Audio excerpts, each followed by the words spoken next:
What's going on, guys? This is Travesty here, and today I am bringing you a very rushed team builder for my Week 5 match against Chaos in the Sky. So this is for the PPL. If you don't know what PPL is, it's a draft-based Pokemon League where you basically draft a team at the start of the season and play a bunch of people consecutively and try and win. And all the links to their channel, YouTube, and the public spreadsheet where you can see what's going on will be in the description. This is a lot more rushed because I haven't had any time this week. I literally went away all weekend, and then I had a team ready and a team builder recorded for Chaos, except then the transfer window happened. He originally told me he wasn't going to make any transfers, and then something became available which he wasn't expecting, so I'm not blaming him for any of this. Like, he made the decision that was best for his team. It just meant that I then had to rebuild a team, redo my team builder, and I haven't had time to edit the graphics and stuff like that, and I don't have time because we're going to be battling tomorrow morning, and I need to get this recorded and get to bed so I can actually sleep. I think I'll go through the ladder and stuff. I don't think you guys can see it, but we are currently 6th. Lycombe Wanderers are still top, and they're undefeated. But if you look at the teams that we've played, the only team, we played the top 3 and beaten one of them, at least. And the only other team we've played is now 10th, it's the Chicago Copchews. So we've played a lot of the good teams. Kurum is still sitting at 3rd in the MVP race. That may have changed from last week because they have decided to do it on differential rather than kills. There are a lot of arguments about that. In any case, Kurum is still 5-0, still have only brought it one match, and I was hoping this match was going to be the one that changed, because originally, you see in front of you there's a sizzle. Originally there was no sizzle. That's the change that Chaos made in this transfer window. Now, those of you who've been watching my videos know that the Chicago Copchews used to have that mon. They have had a new coach take over, and he decided to replace it. Replace it with, I think he dropped Scizor and Crawdon for like Mandibuzz and Quagsire, which would have made my match against Carter so much easier, because I don't really give a crap about either of those two, to be honest. They do not do much to my team. But unfortunately it means I have to face another Scizor, and originally I had Kurum on this because it absolutely tore through Chaos' team before I made this trade. Now that he has a Scizor, I have to run HP Fire, which means I don't get the coverage for everything else that I wanted. And it also means I can't just spam, like originally it was once Gardevoir is gone, I can spam Draco, I can Earth Power, like his whole team.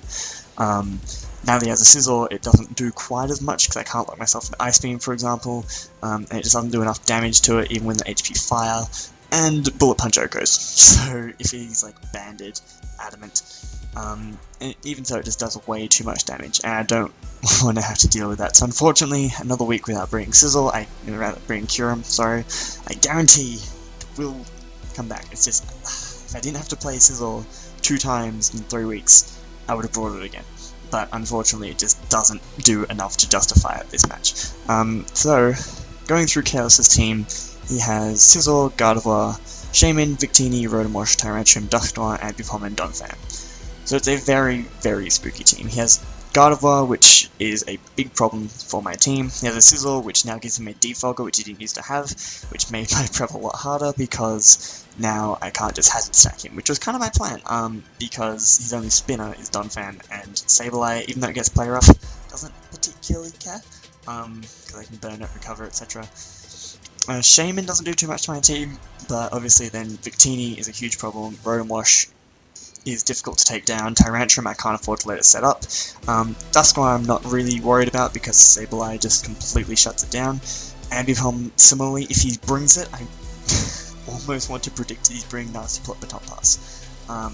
Because it literally does so little to Sableye with any coverage move, like it gets nothing to hit Sableye. And then Donphan I think he will probably bring because Edgequake is good against my team. It also gives him some priority and another potential Stealth Rocker. So I think basically the 6 I think he'll bring Sizzle, Gardevoir, Victini, Rotom, Tyrantrum, and Donphan. Now, I don't usually do that kind of predicting what I think they'll bring, but against Chaos' team it essentially is, if he does bring the things that I didn't expect, then I can deal with them anyway with the team that I've got, because I literally don't need to prep for things like an Ambipom. If I just have a defensive Mega Sableye, it just shuts it down. Similarly with Dusknoir, Shaman, either it carries HP Bug or it can't hit Celebi, and if it carries HP Bug then it can't hit Togekiss. It also can't really do much to cure him. So I don't really think he's going to bring it, and even if he does, I have ways around it. Now, getting into the team that I have built, if I can find it. You can see all my teams here, guys. Lots and lots of things that I've built over the years. Week 5 against Chaos. So, this is not the right team. Sorry about that, guys. Showdown is being incredibly stupid and didn't actually save my team, but it doesn't particularly matter because I do have a separate spreadsheet where I keep my team, like all the EV threads and stuff, so I didn't lose anything, and I have already genned this team. So that didn't actually matter, but it was just annoying to have to rebuild it on camera and have to edit that out and stuff. But anyway, so first thing, as you can see on this team, is none other than Dumb Manatan. So before we got Scissor, I had a very, very exciting set, which you will probably see in later weeks, so I'm not going to reveal it. But after I picked up Scissor, I decided I basically couldn't afford to run that. But I did see something else which Dumb Manatan got, which I'm very, very keen to use, which is Smackdown. So Chaos has a Rotom Wash, as I said, and that is one of the best switch-ins to Dumb Manatan that you can possibly have, because it gets no coverage to hit it super effectively, except like HP Grass or Grass Knot, and neither of those do anything because base 30 special attack is appalling. I could run Zen mode, but I'm not that bad, I'm not that insane. So what I decided to go with instead is, instead of running Life Orb, go with Expert Belt with Smackdown, Earthquake, Flare Blitz, and U-Turn. The reason I'm running Expert Belt is because I want to be able to bluff the choice item early. I want to be able to come in, force something out and go for U-Turn, make him think I'm choice scarfed, most likely. Then he'll be much more susceptible, I guess, to switching his Rotom. Then I can smack down, Earthquake takes it out, and he no longer has a good switch into an Earthquake, basically. His only good switch-ins are things like Shaman, which obviously doesn't really want to switch in on Dumb Manatan because all of my other, like Flare Blitz or U-Turn, will do a shit ton to it. Obviously Victini, Earthquake, Tyrantrum, Earthquake, Scissor, Flare Blitz, like, it's just good coverage against his team. Gardevoir dies to a Flare Blitz. Like, it dies, I think it takes like 60% from a U-Turn as well, which is ridiculous. The speed investment is enough to outspeed Timid Gardevoir. That is max speed Timid Gardevoir, in case he's not bringing Scarf. I want to guarantee that I can outspeed it with this thing, just get rid of it. And then the other EVs are 4 in HP, so I can get a nice odd number in case he does end up getting rocks up. Max attack Adamant because boom. And then the rest in defenses because the way EVs work at level 50. Next one I'm bringing is a switch in to Shaman, a switch in to Gardevoir, and a general nuisance, which is Celebi, bulky Celebi, with Nasty Plot Baton Pass, and you'll see why later. With Stealth Rock and Leech Seed, I know I'm not carrying any attacking moves. I did originally have this as an AV Celebi, but again, now he has a Sizzle, that's no longer as good. I could chuck HP Fire on there, but basically I decided it was better to try this tactic. It's a very... I'm playing high risk, high reward here. Basically, if this works, I win. If not, and you'll see what it's supposed to work with later, if I manage to get a Nasty Plot Baton Pass off, I will just win at that point. But it's going to be very, very difficult. There aren't too many things which I can particularly set up on, but hopefully I can get rocks up, I can get Leech Seed up, I can wear things down, and generally be annoying.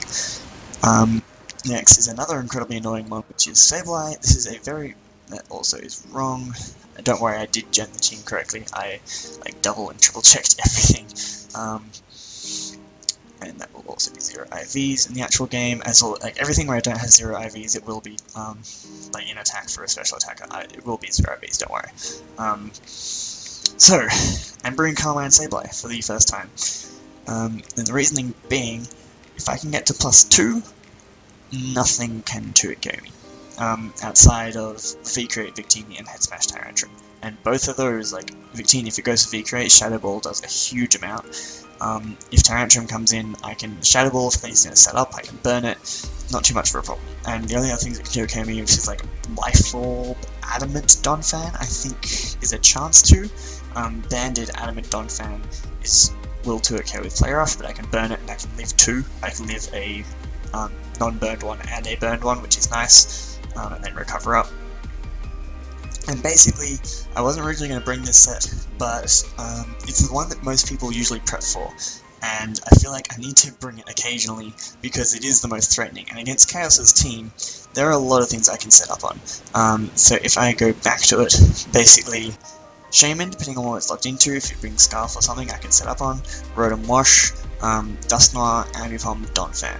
When he had Drapion and Mega Aggron as well, it was a fantastic setup against his team. Like, there were so many things which Sableye just destroyed, and I've lost the team. Is the right one? Yes, okay.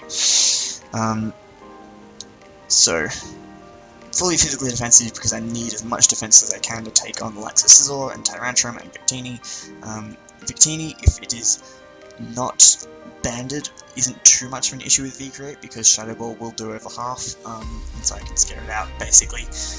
Victini is a problem, but I've kind of prepped for it in a different way, insofar as I'm hoping I'm going to be able to revenge it, rather than, like, I'm going to have to sack something to it eventually. But then I can have a lot of things which can take it out afterwards.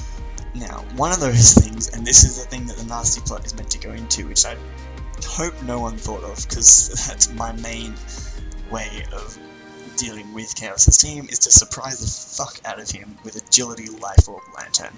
Unfortunately, I can't run Modest. I really wanted to, but I can't because I get outsped by Scarf Shaman, even at +2, which is stupid, because Lantern is just so slow. It's a fish. Agility, Surf, Thunderbolt, Ice Beam. This hits his team surprisingly hard. Like, really surprisingly hard. It's a chance to 2-hit KO Gardevoir from full without rocks. The only thing it won't 2-hit KO, and this is without the +2. At +2, this is everything else is Okos. The only thing it won't 2-hit KO is specially defensive Rotom Wash. If he brings like Spadef Shaman, it won't Oko that either, but again, I don't see how Spadef Shaman does anything against my team, so I don't think he'll break that. I think if he brings Shaman, it'll most likely be Scarfed, but in which case I get up to +2, I outspeed it, Ice Beam, dead. This is reliant on the fact that his only forms of priority are Ambipom, which, like I said, I don't think he's bringing. If he does bring Fake Out, I can always just switch into Sableye or Cobalion, both of which deal with that really well. And Bullet Punch from Scizor, which is resisted 4 times, and so it doesn't do very much at all. And Ice Shard from Donphan, which is unstarted and resisted, so basically his priority can't really hurt me. So if I can get to +2/+2 with Lantern, I can actually do a serious amount of damage to his team. This is essentially my plan for winning, which might sound weird. It also can switch into Victini. It also switches in really, really easily to Rotom Wash. That's about it. But hopefully if I can get Celebi in, I can Baton Pass off, I can bring in Lantern, and I can start scaring the crap out of everything. Next mon I'm bringing is a little bit more speed. I'm bringing a Choice Scarf, Nidoqueen, because I needed a Scarfer to try and get through his team, and I thought that this would be the best revenge killer, partly because it gets Pursuit, which I'm really hoping Chaos doesn't know, because I've brought Sucker Punch Nidoqueen before, he might be expecting that, but I don't think he'll expect Pursuit, so if I sack something to Victini, I can bring this thing in and Pursuit trap it, and even with the minimal attack investment, like the small amount that I have there, Pursuit, when he's at -1, will do enough where I think he can't switch back in on rocks, which is fantastic, because then if I get rocks up, it's dead, essentially, and if it's taken 1 rock switch in, it's dead. So that is my main plan for trying to get rid of Victini, is not have switch-ins for it, just be able to take it out if it goes to V-Create. If he brings a special one, if it's choice locked, I can still bring this in, I can Pursuit. If he's not choice locked, but I know he's Expert Belt or something, I can Earth Power, take it out. And if he's Assault Vest, I can probably, if he's Special Assault Vest, I can beat it with nothing. If Special Assault Vest, I can probably beat it with Darmanitan, potentially Sableye if I can get up a couple of Carmines, that kind of thing. That's going to be fun to take out. The speed is to outspeed Tyrantrum at +1, so like if he gets up to +1, because I'm Scarfed, I'll still outspeed and max speed Tyrantrum. And then Earth Power Okos, which is really, really nice, so it means I'm not going to get swept by Tyrantrum as long as I have this thing around. I have another thing which will help me stop being swept by Tyrantrum, which is Cobalion. I'm bringing fully physically defensive because Scizor is a problem. I know it can carry superpower, but it still doesn't do overly much. And if he, like, unless he brings Banded superpower, if he brings Banded superpower, obviously I have a Sableye I can switch into. And that's also the reason I'm bringing Resto Chesto, because I need to keep this thing healthy. I need to be able to switch in on an Adamant Banded superpower and be able to heal all the way back up again and again and again. I can't use lefties for that. So the moves I'm carrying are Flash Cannon, Hidden Power Fire, Toxic, and Rest. So Hidden Power Fire is obviously for Scizor, as I was just talking about. Flash Cannon is because I didn't want to have to rely on Focus Blast to take out Tyrantrum, which is why I have a little bit of special attack investment, because at that range Flash Cannon is a guaranteed OHKO on Tyrantrum, which means if he sets up late game, again, I have two things to deal with it, because fully physically defensive Cobalion will not die to a +1 Life Orb Earthquake from Tyrantrum. It also quad resists Head Smash, that's not doing much, resists Dragon stats, that's not doing much. And if he brings just like Banded, he can't spam Head Smash because I have this thing around which can just take advantage of that really easily. And then the reason I have Toxic is because I'm going to be using this thing during the game, during the mid-game to wall things, and so his main switchings will probably be Rotom. Once he's scaled up, my set possibly Victini as well, and both of those I would love to get Toxic, because it just wears them down really, really quickly, with rocks and potential Leech Seeds and stuff as well as Pursuit Trapping and things like that. Toxic is potentially going to be really, really helpful, so that is my team for week 5. It's a lot more rushed than I would like, but I did decide, I laddered a little bit this morning. I was actually playing really, really well, so I'm feeling more confident than I was against Kelly.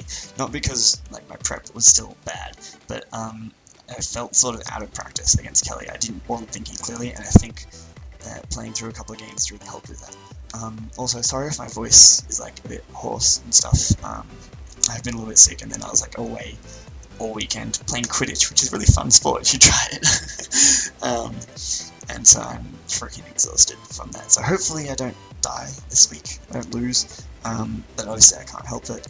If I do, I will still play my best, and yeah, so I hope you guys did enjoy, and I will see you in my next upload.